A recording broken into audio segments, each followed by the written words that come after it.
Guys, welcome back to my channel. আশা করছি তোমরা সবাই খুব খুব খুব ভালো আছো, আর আমিও খুব ভালো আছি। তো এখন সকাল সকাল চলে এসেছি সংসারের কাজ নিয়ে আবার তোমাদের সাথে একটা নতুন ব্লগ শেয়ার করতে। আর এখন আমি সকাল সকাল দেখতেই পাচ্ছ এই কৌটোগুলো ফিল করছি। চিনি, বিস্কুট, চাল এগুলো সমস্ত কিছু কৌটোগুলোর মধ্যে ভরে রাখলাম। আর এই কৌটোগুলো কিন্তু তোমাদেরকে আগের দিনে আমি শেয়ার করেছি যে এগুলো কিন্তু আমার হাজব্যান্ড কিনে নিয়ে এসছে। আর অ্যাকচুয়ালি এগুলো খুব দরকারও ছিল আমার, কেননা চাল রাখতে, চিনি রাখতে খুব সমস্যা হচ্ছিল। তো ওকে বলেছিলাম একটা কৌটোর দরকার, ও আবার মনে করে কিন্তু ঠিক কিনে নিয়ে এসছে। তো যাই হোক, এখন এই ঘরের এই কোণাটাকে পরিষ্কার করছি। এই কোণাটা সবসময় পরিষ্কার করার সময় পাই না, সপ্তাহে একদিন করে আমি চেষ্টা করি এই কোণাগুলোকে পরিষ্কার করার। কেননা সংসারে অনেক কাজ থাকে, খুঁটিনাটি হয়তো দেখে মনে হয় কিছুই কাজ নেই, কিন্তু না, কাজ করতে গেলে কিন্তু বোঝা যায় যে কতখানি কাজ সংসারে আছে আর কতখানি নেই। এটা সবার নিজের সংসারে সবাই জানে। তো যাই হোক, এখন আমি কোণাগুলো পরিষ্কার করে ভালো করে জিনিসগুলোকে আবার গুছিয়ে রাখছি। কেননা এই জিনিসগুলো খুব যে বেশি জিনিস সেটা না, কম জিনিস, কিন্তু তারপরেও এগুলো ধুলো হয়ে যায় প্রচণ্ড ঘরের ভেতরে, কেন জানি না এত ধুলো কী করে হয়ে যায়। তো যাই হোক, ভালো করে সুন্দর করে এগুলোকে আবার গুছিয়ে রেখে দিলাম। এখন বিছানার চাদরটা উঠিয়ে নেব। 4-5 দিন ধরে বিছানার চাদরটা উঠানো হয়নি, কেননা অনেক দিন ধরে ভাবছিলাম উঠিয়ে দেবো, কেননা গরমে কিন্তু একটা বিছানার চাদর 3 দিনের বেশি রাখা যায় না, কিন্তু তাও আমি 4-5 দিন রেখে দিয়েছিলাম। তো এখন বিছানার চাদরটাকে চেঞ্জ করে নিলাম। আর আমার হাজব্যান্ড গরমে এত ঘামে যে বিছানার চাদর আমাকে বলতে গেলে সপ্তাহে 2বার করে চেঞ্জ করতে হয়, কিন্তু এই সপ্তাহে কিন্তু আমি চেঞ্জ করিনি। আমি ভাবলাম যে থাক, এই সপ্তাহে যেহেতু গরমটা খুব একটা পড়েনি, তো এর জন্য ওয়েদারটাও তাও ভালো ছিল, খুব যে ওয়েদার খারাপ ছিল সেরকম না, তো এর জন্য চেঞ্জ করার প্রয়োজন পড়েনি। তো এখন সুন্দর করে বিছানার চাদরটা উঠিয়ে ভালো করে সুন্দর করে নতুন বিছানার চাদর পেতে দিলাম।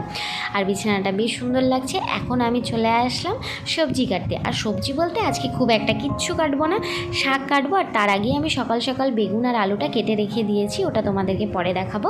আর এখানটায় আমি শাকগুলোকে কেটে নিচ্ছি। আর এখানে আমার 3 মুঠি শাক ছিল, যার মধ্যে থেকে আমি 1.5 মুঠি শাক কেটে নিচ্ছি। কেননা যদি আমি 3 মুঠি শাক কাটি, 3 মুঠি শাক কিন্তু দরকার পড়বে না 2 জন মানুষের জন্য। তার জন্য আমি 1.5 মুঠি কাটলাম আর 1.5 মুঠি শাক রেখে দিলাম, মানে 1 মুঠি গোটা আর একটার আধা। যাই হোক, এখন এই শাকগুলোকে কুচি কুচি করে কেটে নিচ্ছি।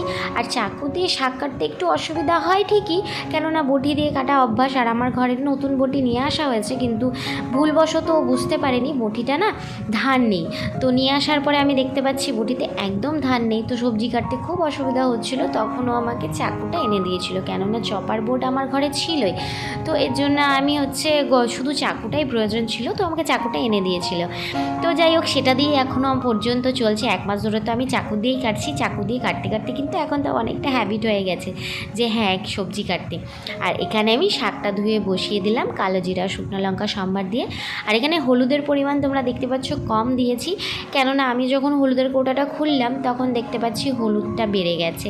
তার জন্য আর ঢালার সময় হচ্ছিল না, তো ভাবলাম থাক, আর এইটুকু হলুদ দিয়ে আমি আগে শাকটা বানিয়ে নিই, পরে মাছের ঝোল করার সময় না হয় আমি হলুদের প্যাকেটটা খুলে নেব তার আগ দিয়ে। তো এখানে শাক করতে যে খুব একটা হলুদের প্রয়োজন হয় সেটা না, তো অল্প হলুদেও হয়ে যায়। অনেকে আবার শাকে হলুদ দেয় না, আবার অনেকে দেয়। বড়রা বলে শাকে নাকি হলুদ দিতে হয়, এরকম করে খেতে হয় না। তো যাই হোক, নামমাত্র একটুখানি হলুদ দিয়ে নম করে রেখে দিলাম।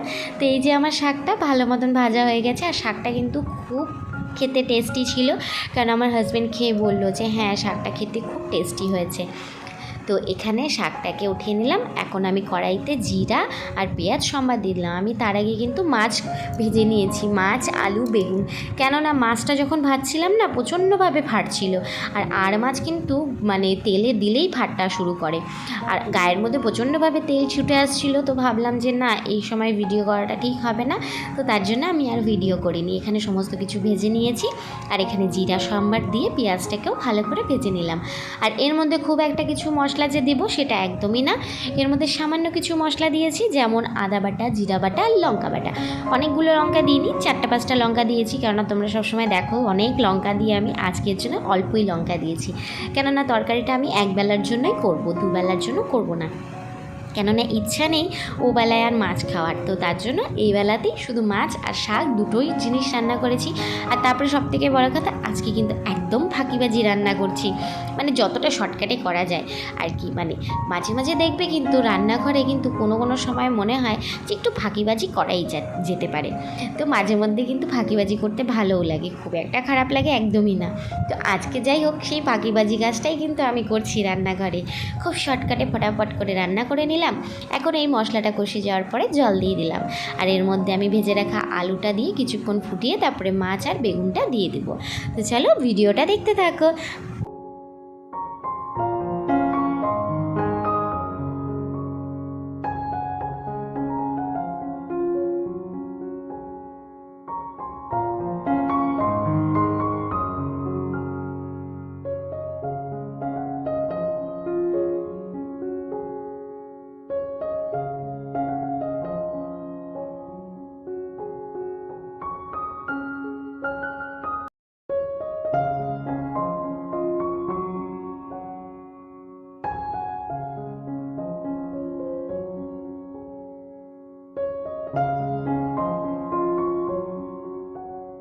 তো স্নান টান করেও চলে এসেছি আমি, রান্নাঘরও পরিষ্কার করা হয়ে গেছে, তোমরা দেখতেই পেলে।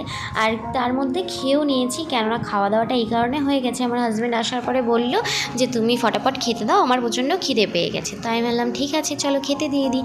তো এর জন্য দুজনে মিলে খাওয়া দাওয়া করে নিয়েছি। তারপরে আমি রান্নাঘর পরিষ্কার করে স্নান করে চলে এসেছি। তারপরে বিকালবেলা দুজনে মিলে একটু রেস্ট নিয়েছি, কেননা কাজকর্ম করার পরে আজকে না একটু তারপরে আবার কাজকর্ম আমার একটু তাড়াতাড়িও হয়ে গেছিলো। তো ভাবলাম যে যাই হোক একটু ঘুরতে যাব, কিন্তু ঘুরতে যাওয়াটা হলো না। প্ল্যান ছিল মুভি দেখতে যাওয়ার, কিন্তু সেটা হয়ে ওঠেনি। তো ভাবলাম ঠিক আছে চলো, কোনো ব্যাপার না।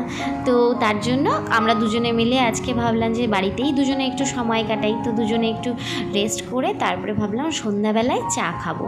তো ন্যাচারালি আমাদের চায়ের যে খুব একটা নেশা আছে সেটা একদমই না। আর কখনো কখনো মনে হয়, মানে কিছুই না, মুড হয় যে হ্যাঁ একটু চা বানিয়ে খাওয়াই যেতে পারে। তো আজকে হলো সেটাই, আজকে মনে হলো যে চলো একটুখানি চা বানিয়ে খাই। তো বসিয়ে দিয়েছি রীতিমতো চা। আর চায়ের মধ্যেও আমাকে বলেছিল যে ওই যে সবাই আদা তারপরে হচ্ছে তেজপাতা দিয়ে চা করে না, তুমিও একটু সুন্দর করে ওইভাবে করো না। তাই আমি বললাম আমি তো ওইভাবে পারি না, কিন্তু আমি আদা দিয়ে চা করে দিচ্ছি তোমাকে। তো ও আবার দুধ চা খেতে পছন্দ করে না, লাল চাটাই খায়। আর আমি তো খুব একটা চা প্রেমী নই। তো যাই হোক, তারপরেও আমি বললাম চলো দুজনে মিলে চা খাচ্ছি যখন আদা চাটাই খাওয়া যাক। আর তারপরে আমি আদা দিয়ে কিছুক্ষণ চাটাকে ফুটিয়ে তারপরে ওদের চাপাতি দিয়ে জলটাকে ফুটিয়ে চাপাতি দিয়ে দিয়েছি। আর এখন দুজনে মিলে চাটা এনজয় করি। আর তোমরাও হচ্ছে নিজেরা খুব ভালো সময় কাটাও। আর আজকের মতন ভিডিওটা এই পর্যন্ত। যদি তোমাদের ভালো লাগে অবশ্যই লাইক শেয়ার সাবস্ক্রাইব করতে একদম ভুলো না। তো আজকের মতন ভিডিওটা এই পর্যন্ত। আর যারা যারা চ্যানেলটা সাবস্ক্রাইব করোনি প্লিজ সাবস্ক্রাইব করে দিও। তো আজকের মতন টাটা, দেখা হচ্ছে তোমাদের সাথে নেক্সট ভিডিওতে। খুব ভালো থেকো, সুস্থ থেকো আর সকলকে ভালো রেখো।